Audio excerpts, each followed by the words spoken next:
Okay guys, so Ekraft Geeks are back with a new topic for you to learn.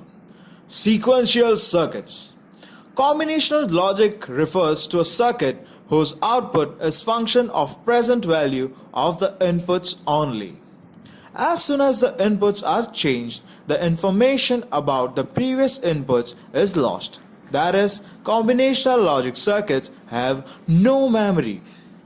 Sequential logic circuits are those whose output are also dependent upon past inputs and hence outputs. In other words, the output of sequential circuit may depend upon its previous outputs, so in effect has some form of memory. The mathematical model of a sequential circuit is usually referred to as sequential machine. The general block diagram of the switching circuit is shown. Sequential circuits are basically combinational circuit with the additional property of storage to remember past inputs and feedback.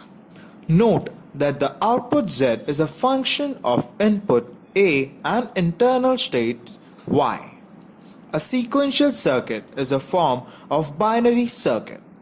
Its design employs one or more inputs and one or more outputs, whose states are related to some definite rules that depends on previous states. Both the input and output can reach either of the two states, logic 0 or logic 1, that is, low or high respectively.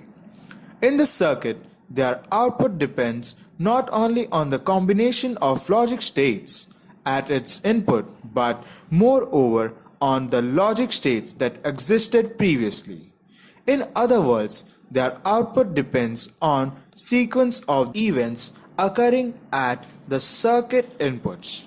Examples of such circuit include clocks, flip-flops, bistable counters, memories, and registers. The action of the circuit depends on the range of basic sub-circuits. So guys, what is a sequential logic circuit? This similar combinational logic circuit can change state depending on the real signal that are applied to their input. At the same time, sequential logic circuit include some form of inherent memory built into them, as they are capable of taking into account their previous input state as well as the individual really present. A sort of before and after effect is involved with sequential logic circuit. A very simple sequential circuit with no input can be created using inverter to form a feedback loop. Now let's begin with various types of sequential logic circuit. There are three types of sequential circuit: event-driven, clock-driven, and pulse-driven. Now let's have a short definition of event-driven. A synchronous circuit that can change the state immediately when enabled. Asynchronous, fundamental mode sequential circuit. The behavior is dependent on arrangement of input signal that changes continuously over time, and output can be changed at any time. Clock driven, synchronous circuit that are synchronized to a specific clock signal. Synchronous latch mode sequential circuit. The behavior can be defined from knowledge of circuit that achieve synchronization by using a timing signal called the clock. Pulse driven. This is a mixture of the two that respond to the trigger pulse.